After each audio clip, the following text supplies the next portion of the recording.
Good morning. Welcome to Cat Sports Broadcasting. The game of the week this week is Fredericksburg traveling to Pleasanton. Big district ball game for the two of them. And I have the pleasure of talking to Coach Bill Wilder, the head coach at Fredericksburg. Hello, Coach. How are you? How you doing? Good to see you. Good. It's the first time we've done a Fredericksburg game in quite a while. I was hoping that you could give us a little bit of your background, where you're from, what you've been, your coaching repertoire, all that. Sure.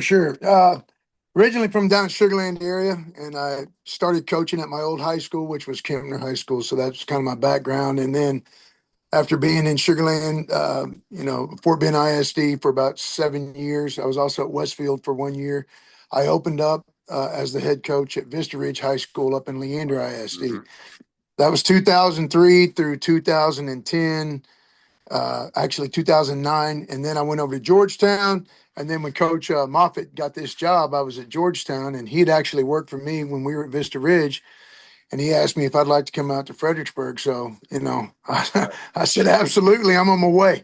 For So sure. I I didn't know. even bother telling my wife. I just said, hey, we're moving. That went over real well. But I I thank goodness it was Fredericksburg. So, anyways, came here. First season here was in 2011. I've been the defensive coordinator from 2011 through 2021 when I took over as the head football coach. And then, so I still call the defense because I just can't seem to give it up. Right. And uh, so I don't know if I'm real good as a head coach, but I like calling defense. So That sounds good. And Fredericksburg has always been a hard hitting school. I know that when we were in the district with them for a while when I was in Medina Valley, and those boys could hit. yeah, when I very first came here, we were still scrimmaging in Medina Valley, Right. and I think after that, we dropped out of that scrimmage. But that was the first year I was here in 2011. We were still scrimmaging Medina Valley. Yes, sir. All right. So I noticed That's you. gotten big down there now, though. Oh yeah, it's crazy down there. The growth has been unreal. Yeah, absolutely. So I noticed looking at your pre-district schedule, you schedule some tough squads early. Is there you do that on purpose? Yeah, I mean, I've always, I guess I'm a glutton for punishment. Ah, If you want to ever get to the point where you are a really good football team, at some point you have to start beating really good football teams. And you know, we've taken our lumps and we played some of those teams really close and played really well with some of them. So it exposed all of our weaknesses for sure.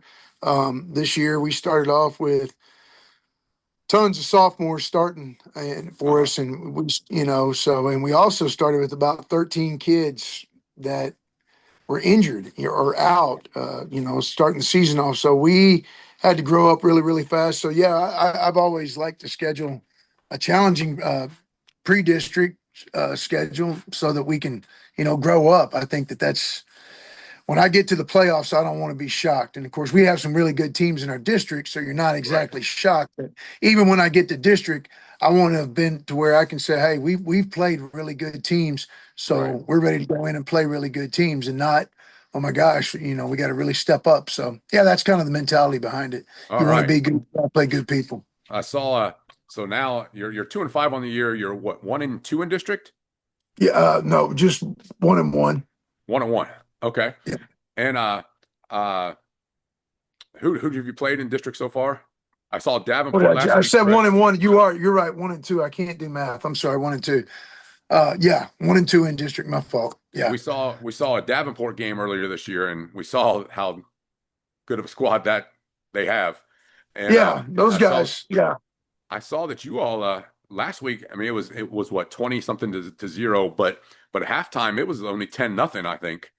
And yeah. It was 10-0 at halftime, and it ended up being 23-0. Kids played really, played lights out, and they several times, they still got field goals. I guess they attempted 4 field goals, made 3 of them, uh, and scored 2 touchdowns during the game. So, I that thought our kids played really good on yeah, that's defense. that's that's really honestly it's really impressive after what we saw of them.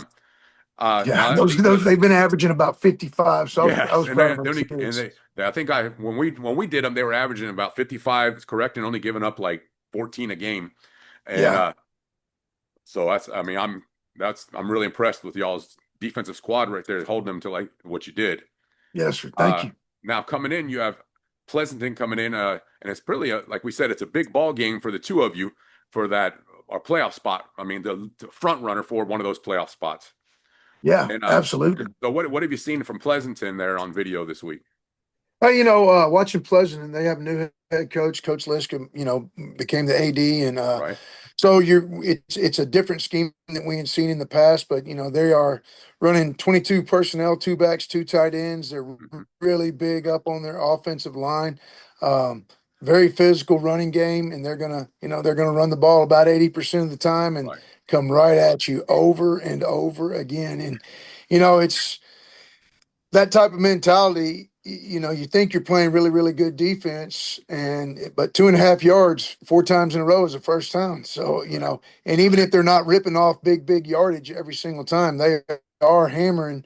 And so we're gonna have to play really good defense against these guys because they can push the ball down the field, and their physical running game can wear you down over time. And then defensively, they are playing mostly an out front. Sometimes they jump into an even front, but their defensive line and linebackers have really been kind of impressive. I think those kids do a good job, and so playing two high safeties most of the time. Those kids are very athletic, and their corners are athletic, so they've got a good team definitely. Awesome. Okay. Now from you all, can you tell our viewers what they can expect to see offensively, defensively from y'all without giving any game plan type things away or anything like that? Yeah, let me give you all the secrets. I mean, from the get go, we want to be able to run the ball. I mean, we want to run the ball, and to that's kind of our goal is to be able to run the ball against, like I said, they have a stout defense, and then to take our shots when they're there. And you know, you say you want to be balanced. I'm not that way. Yeah. I want to do whatever gets the ball down the field. And Yes, sir. me being a defensive guy, I'm always like, if we can run the ball because that means time is kicking off the Right. clock.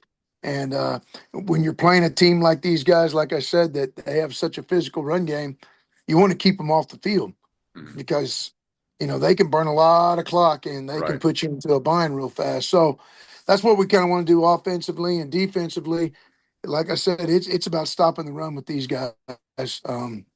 You've got to be physical up front. You've got to set edges, and you've got to be great tacklers. They've got two really good backs back there. So that's what you're going to see from us is just really defense is fundamental football, and offense is can we be physical and run the ball. Excellent. Thank you. One last question for you. Now, we like to, I especially like during the broadcast, like to highlight some players that maybe do some extra things outside of the on the field, some positive things that they may do. Do you have anybody in your program you might want to like point out to me?